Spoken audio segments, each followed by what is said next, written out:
For Congresswoman Tulsi Gabbard, ending wars. The most important responsibility that the president has is to serve as commander-in-chief. From Hawaii, Congresswoman Tulsi Gabbard.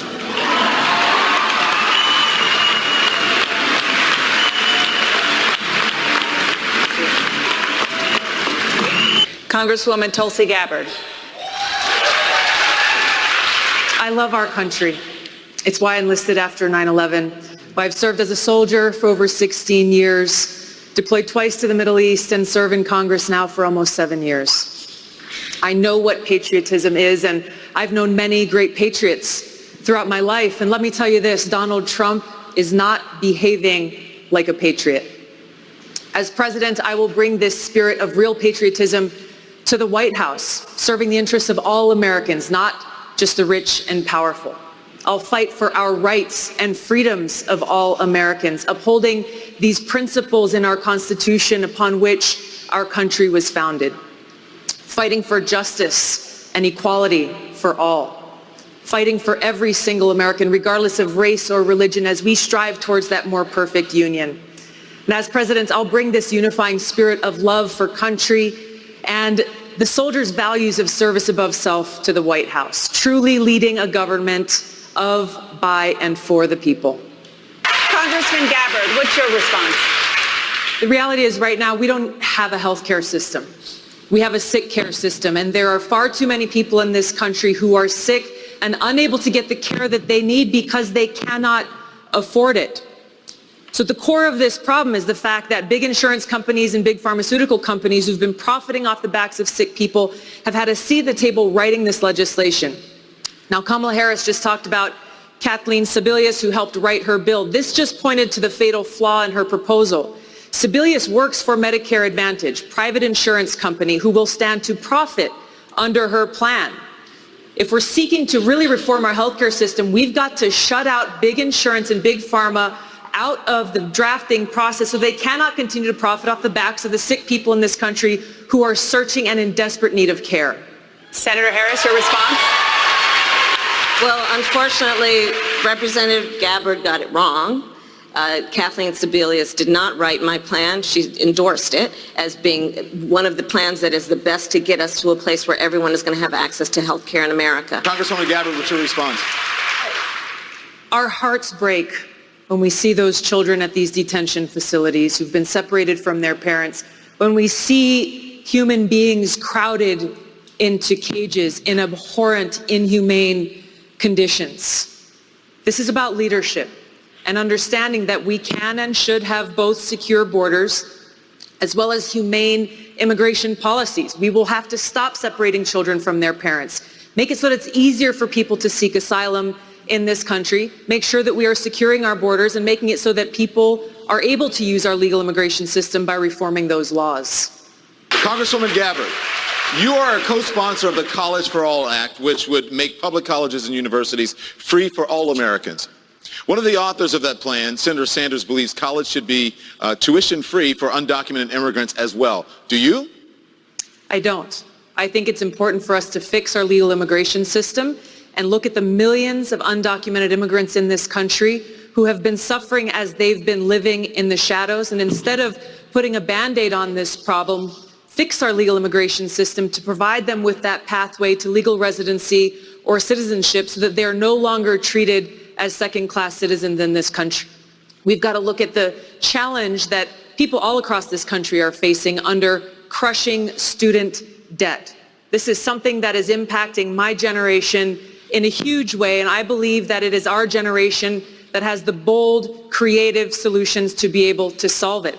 This is about promise for our future, and we've got to make those kinds of investments. Thank you, Congresswoman. Mayor de Blasio, what's your response? Yeah, I agree with the Congress member, but I don't hear an answer from the Vice President. I'm confused. I asked the Vice President point blank, did he use his power to stop those deportations? He went right around the question. I want to bring in Congresswoman California, and I'm proud of that work. I want to bring in Congresswoman Gabbard. Congresswoman Gabbard, you took issue with Senator Harris confronting Vice President Biden at the last debate. You called it a, quote, false accusation that Joe Biden is a racist. What's your response? I want to bring the conversation back to the broken criminal justice system that is disproportionately negatively impacting black and brown people all across this country today.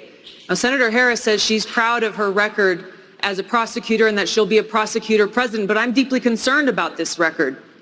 There are too many examples to cite, but she put over 1,500 people in jail for marijuana violations and then laughed about it when she was asked if she ever smoked marijuana.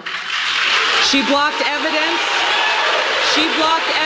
that would have freed an innocent man from death row until the courts forced her to do so. She kept people in prison beyond their sentences to use them as cheap labor for the state of California. And she fought to keep cash bail system in place that impacts poor people in the worst kind of way. Thank you, Congresswoman. Senator Harris, your response. As the elected Attorney General of California, I did the work of significantly reforming the criminal justice system of a state of 40 million people, which became a national model for the work that needs to be done. And I am proud of that work. And I am proud of making a decision to not just give fancy speeches or be in a legislative body and give speeches on the floor, but actually doing the work of being in the position to use the power that I had to reform a system that is badly in need of reform. That is why we created initiatives that were about reentering former offenders and getting them counseling. It is why, and because I know that criminal justice system is so broken, that I am an advocate for what we need to do to not only decriminalize but legalize marijuana in the United States. I want to bring Congresswoman Gabbard back in. Your response. The bottom line is, Senator Harris, when you were in a position to make a difference and an impact in these people's lives, you did not. And worse yet, in the case of those who were on death row, innocent people, you actually blocked evidence from being revealed that would have freed them until you were forced to do so. There is no excuse for that. And the people who suffered under your reign as prosecutor, you owe them an apology. Senator Harris. My entire career, I have been personally opposed to the death penalty, and that has never changed. And I dare anybody who is in a position to make that decision, to face the people I have faced, to say, I will not seek the death penalty. That is my background. That is my work. I am proud of it. I think you can judge people by when they are under fire, and it's not about some fancy opinion on a stage, but when they're in the position to actually make a decision, what do they do? When I was in the position of having to decide whether or not to seek a death penalty on cases I prosecuted, I made a very difficult decision that was not popular to not seek the death penalty. History shows that, and I am proud of those decisions. Senator Harris, thank you very much. Congresswoman Gabbard, you are not a co-sponsor of the Green New Deal. Please respond. Oh, first of all, this is personal.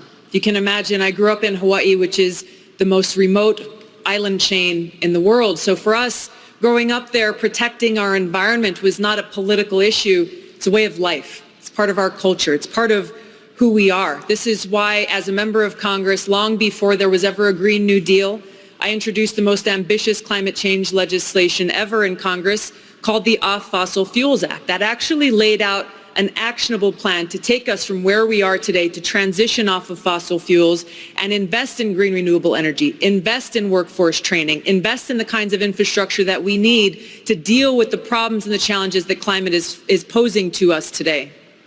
Thank you, Congresswoman. Congresswoman Gabbard, your response.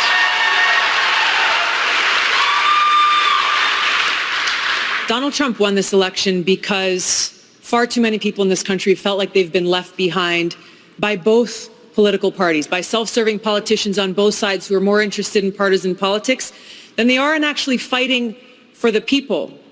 I'm speaking the truth to people all across this country about the fact that people in Flint, Michigan are still being left behind, still being poisoned by the water in their system, because every single month we are spending $4 billion on a continuing war in Afghanistan, $4 billion every single month, rather than ending that war, bringing our troops home and using those precious resources into serving the needs of the people here in this country, people and communities like Flint. That's the kind of leadership that I'll bring. I want to turn now to a question about trade, and for Congresswoman Gabbard. Many saw the Trans-Pacific Partnership issue as something that would be a critical tool to deal with the rise of China. You were against it. How would you ensure that the United States is able to remain competitive against China on the world stage? By pushing for fair trade, not trade deals that give away the sovereignty of the American people and our country, that give away American jobs, and that threaten our environment. These are the three main issues with that massive trade deal, the Trans-Pacific Partnership. I think the central one was the fact that it gave away our sovereignty to a panel of international corporations whose rulings would supersede any domestic law that we would pass, either a federal law or a state or a local law.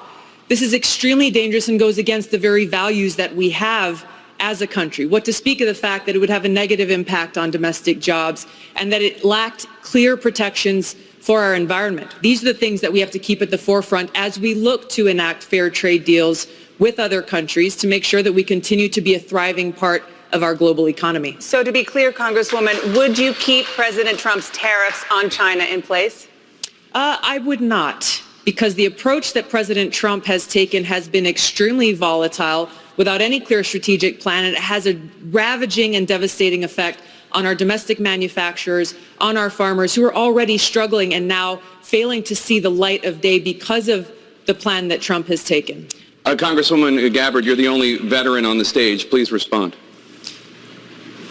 This is real in a way that's very difficult to convey in words.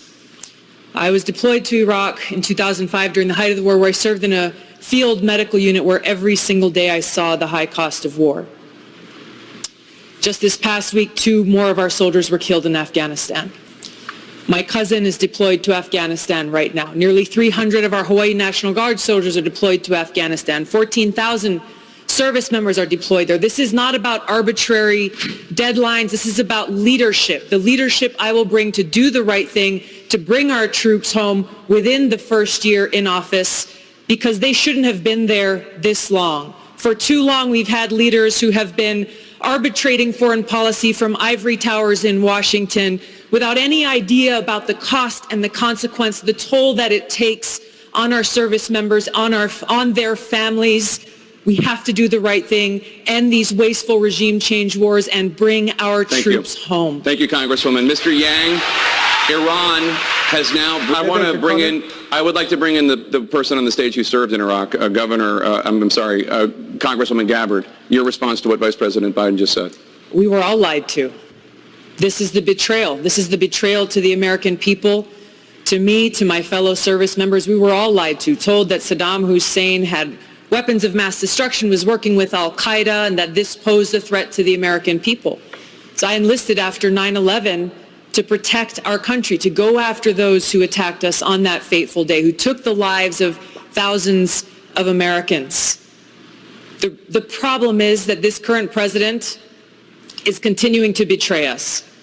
We were supposed to be going after al-Qaeda, but over years now, not only have we not gone after al-Qaeda, who is stronger today than they were in 9/11, our president is supporting al-Qaeda. Thank you, Congresswoman. Let's talk about Iran. Thank you, please. We didn't talk about Iran. Please. We're on the march to war in Iran right now, and we blew by it. Mayor, the rules, please follow the rules. I respect the rules, but we have to stop this march to war in Iron. We're going on, and we're going to talk about another subject. Mayor, thank you very much. I appreciate that. Congresswoman Gabbard. Thank you. Donald Trump and warmongering politicians in Washington have failed us. They continue to escalate tensions with other nuclear-armed countries like Russia and China and North Korea, starting a new Cold War, pushing us closer and closer to the brink of nuclear catastrophe. Now, as we stand here tonight, there are thousands of nuclear missiles pointed at us, and if we were to get an attack right here tonight, we would have 30 minutes before we were hit. And you would receive an alert like the one we received in Hawaii last year that would say, incoming missile, seek immediate shelter. This is not a drill. Seek immediate shelter. This is not a drill. And you would see, as we did, as my loved ones in Hawaii did, there is no shelter. This is the warmonger's hoax. There is no shelter. It's all a lie. As president, I will end this insanity because it doesn't have to be this way.